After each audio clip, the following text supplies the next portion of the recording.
Hello Redneck, it's JADEPG. Welcome back to another Skyrim video. Last week I told you guys about the Creation Club finally arriving for Skyrim. It's previously been out on Fallout 4 and it was in a beta version on PC. It's now fully formed, it's ready to go. If you don't know what Creation Club is, it's basically a way that you can buy mods. These mods have been approved by Bethesda, they've been certified, gone through exactly the same certification process as the main game. So the theory is that they work perfectly with the game, they won't cause any issues, crashes, bugs, which you can get from some mods. Now, not all mods.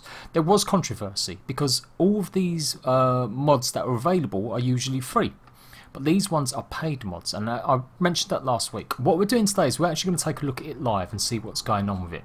So first thing you'll notice is there's a brand new option, Creation Club, and this will be on Fallout 4 and Skyrim, but it's only just been added to Skyrim, so that's why we're looking at it today.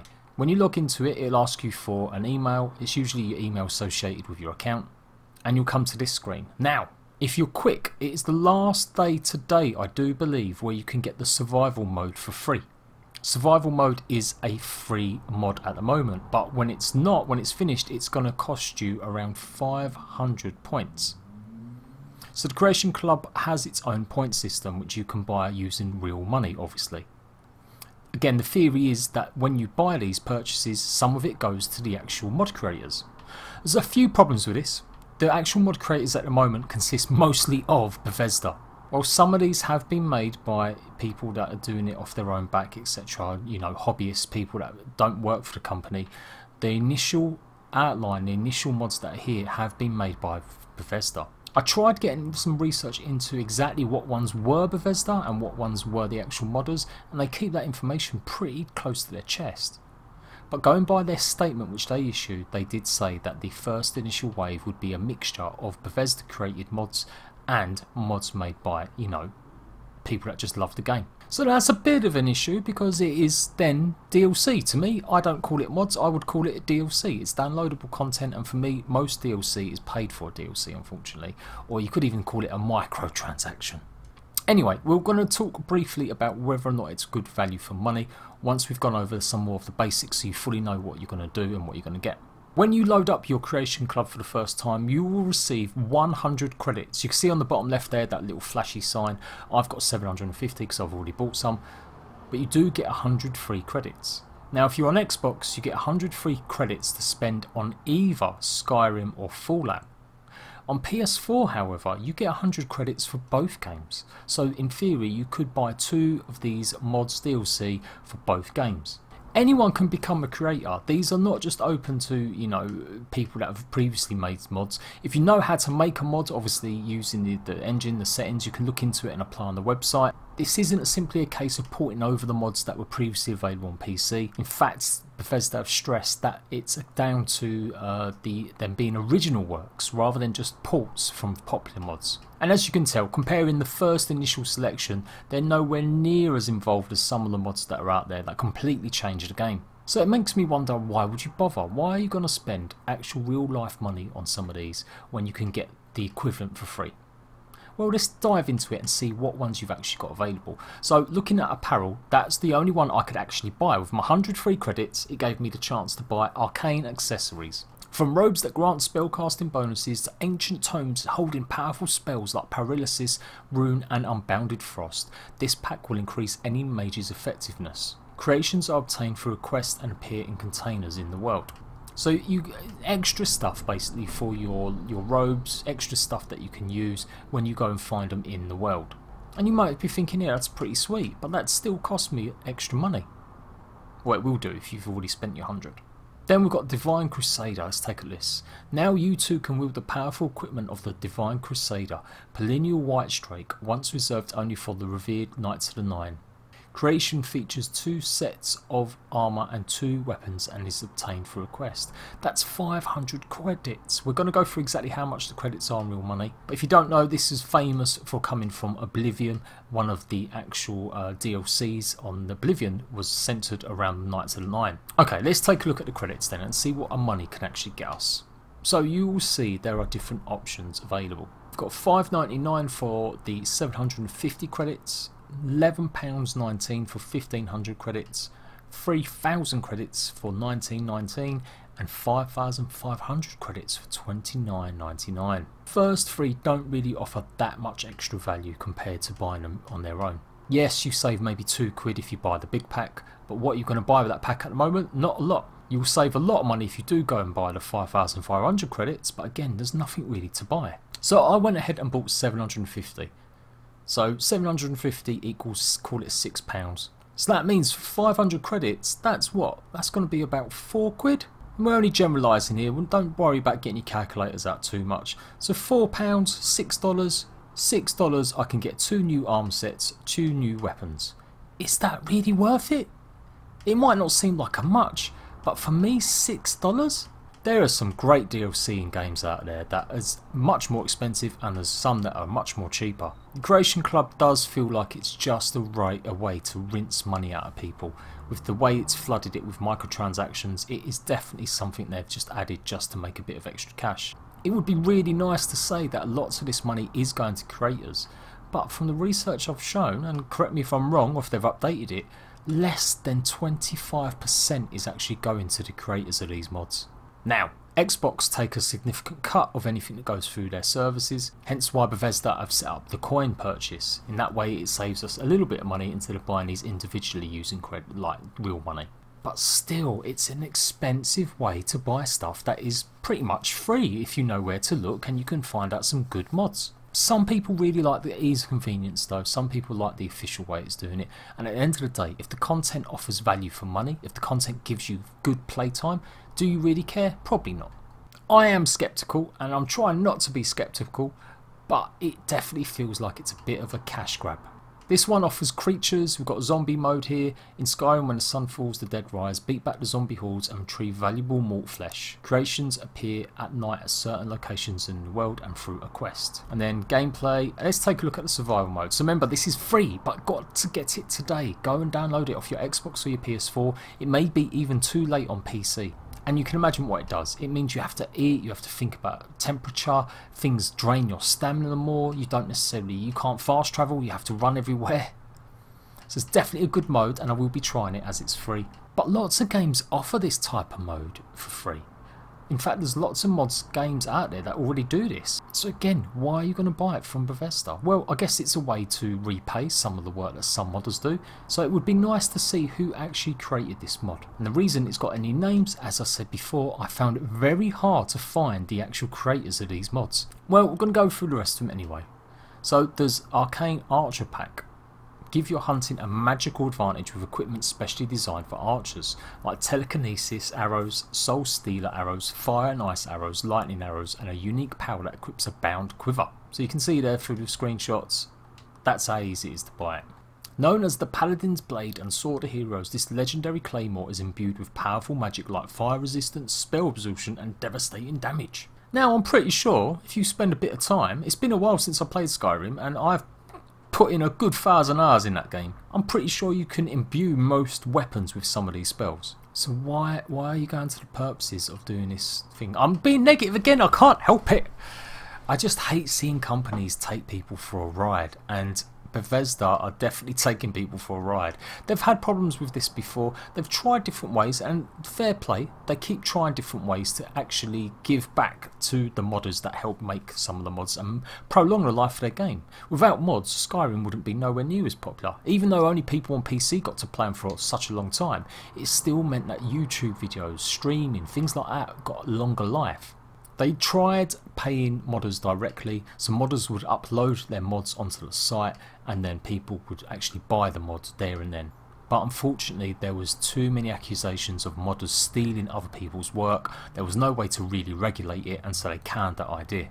So this idea is a bit better. It's definitely very similar to the way Ark Survival Evolved do it, except Ark actually pay their modders in their modders program first by giving them an amount a month, and it's an approved system. I quite like that system. That's one thing I would say about Wildcard. They got spot on with their modding. They actually found a way to reward people that are making great content. This, however, obviously the modders don't get anything until they've actually made it and gone through a certification process. So what else have we got? We've got a bow, Ruin's Edge. Wield this dark bow, favoured weapon, seal the Duchess of Dementia. Each arrow shot has the chance to cast a spell, like Paralyze, Silence, Demoralize or Frenzy. So I presume you could use them with the arrows that we've just done, we could buy as well. So that would be maybe an OP option. Again, 400 credits. So that's what, about £2.20 for a bow? Do you remember things like Mass Effect selling weapons packs? I think they still do for even the newest game, Andromeda. Is it that high? I'm sure you get quite a few different weapons and a few different items for the similar sort of price. It just makes me chuckle that I'm paying microtransactions for weapons when there are hundreds of thousands of weapons in the game. Well, maybe not hundreds of thousands, but it feels like it. What are these weapons really offering me? What are these mods, what are these DLC, whatever you want to call it, really giving you that are different, that are either not in the base game, or you can't just download for free because it's a mod. Symbol of office for the Mad God Sheargraph. This could test staff as the power to stop opponents in their tracks. Is that what it does? What, it just freezes them? Okay, well, yeah. Okay, Stendar's hammer. Rumored to have been wielded by Stendar, the god of righteous might and merciful forbearance himself. This two-handed hammer will deliver devastation to any foe. So it's just a hammer. It's just a nice looking hammer. We don't know exactly what it does. Oh, apart from it's got some sort of flower design on it. Oh, he's taking out some things. Okay, it's a pretty impressive looking hammer. In fact, it's so impressive that poor skinny little orc doesn't look like he can cope with it. How many actual mods DLC that you can buy are there? There's 2 there. 3, 4. There's currently 9 actual mods of these. How much money are you going to need to buy them all? Well, let's test it out. Let's go and buy some. So what do we like the look of out of this lot? You know what? Despite me just slagging it off, I like the idea of the bow and arrow pack. So let's buy the bow and arrow pack. Oh, there we go. Downloading. Installed. Wow, that's pretty quick. It's almost like it's in the game already. And we're going to buy this Rune's Edge. We'll see. We'll give it a go. So that's 500 of my credits gone. I'm not going to bother with the staff and the hammer, not yet. Let's see what these guys look like. I'm not going to bother with that stuff either. I've only got 200 credits left, so I could only afford the Stendar's hammer. The only one I vaguely might look of is the Plague of the Dead, but we'll do that one another time. Okay, so we've got a fairly decent OP arrow, bow, whatever you want to call it. Let's go. So there you go, that is pretty much it, guys. That is how we do it. I am going to do a Let's Play of the survival mode. I'm going to muck around with it at least and see what it's all about. But I just really wanted to highlight exactly what was going on with this lot. So it's cost me, what, 550 credits for them two. If I want the rest of it, that's 850. That's 2200 for the Plague of the Dead. So not including the Arcane Accessories and not including the free survival mode that's currently free for today only, it cost me 2200 credits. That is £19. I would have to buy the 3000 credit option just to buy that, and I'd still have some left. In fact, 3000 credits by the looks of things will unlock everything available currently at the moment. That is still a lot of credits. £20 for some mods that basically don't do too much. You let me know in the comments down below. Are you happy with this? Now you've seen it up close and up front a little bit more. Will you be buying any of this stuff, or are you going to wait and see what happens when they start offering a little bit more selection? Would you like to know exactly who is creating these mods so you definitely know it's going to the right people? Do you even care that it's going to mod creators? Are you just happy that Skyrim's got some official DLC licensed? Bethesda have always been a bit on the border of being a really bad games company. They started out really well, they've done some fantastic stuff, but their DLC throughout the years has been really expensive. And while their DLC has been legendary for offering people more content, it has had its issues. I remember on the Xbox 360, Skyrim was one of the first DLCs to charge more than 1200 Microsoft points. Back in the day, every DLC, like a map pack or stuff like that for premium games where the maximum amount of sort of DLC was only ever 1200 Microsoft points. But it was one of the first for Skyrim to charge 1600 Microsoft points, I do believe, for just one of the DLCs. After that, lots of games started doing it. Mass Effect started charging more. Lots of people started charging more than the bog standard 1200 Microsoft credits. And that might have been down to inflation, price of gaming, etc. But that little bit of, you know, negativity, well, you know what, it's not negativity. You know what, I'm being too harsh on myself. I don't see nothing wrong in trying to get value from what you pay money for. Yes, you may love a game, but really, does it mean that you should buy everything they put out there? Does it mean that you should support them in everything they do? Not if they're certainly not giving value for money, and not if they're trying to not make a buck, and not if they're making a buck from other people's work, and not even repaying the people that are actually, you know, doing the work for most of it. Okay, so we're going to load up a game. Okay, so I've loaded up one of my worlds. This was something I was just using to look at mods when I was doing reviews of them last year, so there won't be too much going on here. But you can see I've added Novice Robes Conjuration. Survival mode adds the need to eat, sleep and stay warm. It also adds additional challenges such as no fast travel, reduced carry rate and levelling up only when you sleep. See the survival mode entry in the help for details. So should we enable it? Yeah, let's enable it then, might as well. And we have got some items or some weapons. Let's take a look what we've got. Bone arrow. Ooh. Fire arrow. So these are the complementary ones that I've been given basically. Okay, lightning arrow. And after that we've got to make them. So these are the 3 robes that I got from part of the Magicka set. Again, it doesn't look like too much more. You couldn't have just done for yourself and crafted yourself. We're going to equip everything though. Let's put on that one. And now we have to actually eat. Dwemer arrow diagram. What's this? Oh, so it's giving me the quest on how I can go and get the Dwemer arrows. Okay, fair enough. So I've got these arrows. I haven't actually got a bloody bow to use. Okay, right, now let's take a look at the state then. The skills. You can't level up anymore until you sleep. What about magic? Anything going on there? Anything new? Oh, so it appears in your quest line. So we've got 3 different ones. Find Ruin's Edge. And then you've got how to make telekinesis arrow tome. And then you've got a soul artifact tome, so how to do that with the arrows as well. Of course you can't fast travel, which is going to be a bit of a pain for this video. Oh my god. Well, it says I can't fast travel when enemies are nearby. Did I turn the hunger thing on? I'm pretty sure I did. Oh yes, look, you can see the temperature gauge up top. It says it's sunny, it's hot. God, this could be really big. This could be interesting. And now it's cold. Oh my god, I've just moved one direction over and now I've got the icicle sign flashing up on the left hand side of the top bar. SKYRIM, move on. The butterflies just dangle in the sky. Oh, that's a lot of wolves there and I haven't got one single solid weapon. Maybe I need to get some magic out. Yeah, let's try and get some magic out. Let's see what damage I can do with these lot.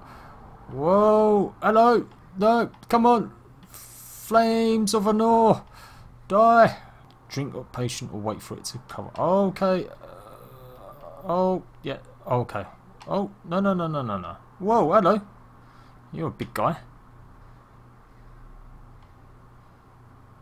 Oh, he's dead. He's dead. Whew. Whew. Right, well, I need to work out where it says about my state. Like, where's my hunger and stuff? It's not really coming up, is it? It's just saying that I'm cold. But where's the hunger? You need to eat, apparently, to stop you dying. Oh, there we go. You are hungry, which reduces your total available stamina. Hunger also affects how quickly you can attack weapons. Eat food to reduce your hunger. Cooked meals are significantly better restoring hunger than raw uncooked food. Eating raw meat may lead to contacting food poisoning. Okay, so look there we can see it's gone dark a little bit, the stamina bar.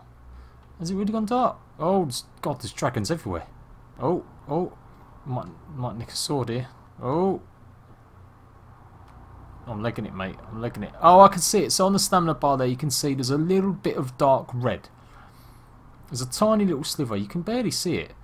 So while it will fill up, if I don't keep eating, that red bar is going to get bigger and bigger, and then I'm going to have less stamina and stamina to do things. Okay, that kind of makes sense. Piss off, Wolfie. Wolfie. Get out of it. Yeah, bitches. Right, let's eat something then and see what happens when I actually eat. So it says proper food will give you proper stuff, but let's try eating raw food and see what happens. I'll feel better. Now I'm satisfied. Okay. There you go. Oh. Oh. Yeah, it sounded like I was choking. I don't think my health automatically refills either. I think you've got to eat to get your health. So it's pretty cold. What happens if I jump in water? Sure, that's probably going to make me a little bit wetter. Well, it says temperature bar's alright at the moment. Let's see if it does anything. Oh, apart from getting stuck. You are tired, which reduces your total available magicka. Fatigue also decreases how quickly you recover magicka and stamina. Wow! Okay, so hunger affects your stamina, tiredness affects your magicka. That's good to know. So again, the same thing. There's a tiny little red bar. You can just barely see it in the little blue section there of my magicka bar. To Robber's Cove. I don't think I've ever been here. The air is warm here. Okay, so it's letting me know that it's warm. This is good. This is good. Well, Robber's Cove is completely empty. I'm going to take all this stuff. I wonder what happens now if I eat a bunch of these magic mushrooms. Okay, pretty nondescript place then, this Robber's Cove. Not much going on. Okay, so water doesn't really affect it. You can go under water. The air is comfortable. Okay, so let me know what's going on. Let's try and have a magic potion. Oh, I haven't got any magic potions. Oh, there's a little house here. Should we go and see? Hello? Hello? Are these the new robes that I've got going on? Oh, there's people. Hello? Hi? No, don't kill me. Don't kill me. Don't kill me now. We're having such a good time. Having a ball. Don't kill me now. I'm gonna flame grill you. I'm gonna eat your balls. Don't stop me now. Okay, right. So, oh, hello. Oh my god. Oh, no. This is all going wrong. Oh, I'm going. We're going. We're off. We're off. We're doing the Skyrim run. Look at it. Oh, sugar. Oh no. Am I gonna die? Something's still hitting me. Oh, come on. My stamina's running. Why not? Oh, there we go. I'm running. I want to run. I want to run. Run. Did we make it away? We just about made it then. Okay, well there you go. That was a fun-filled adventure. Well, there we go, people. That is Skyrim. That is the new update, the DLC update. Hello? You're not going to kill me, bro, are you?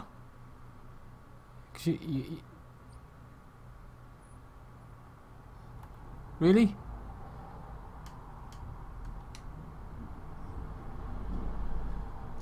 Fuck you.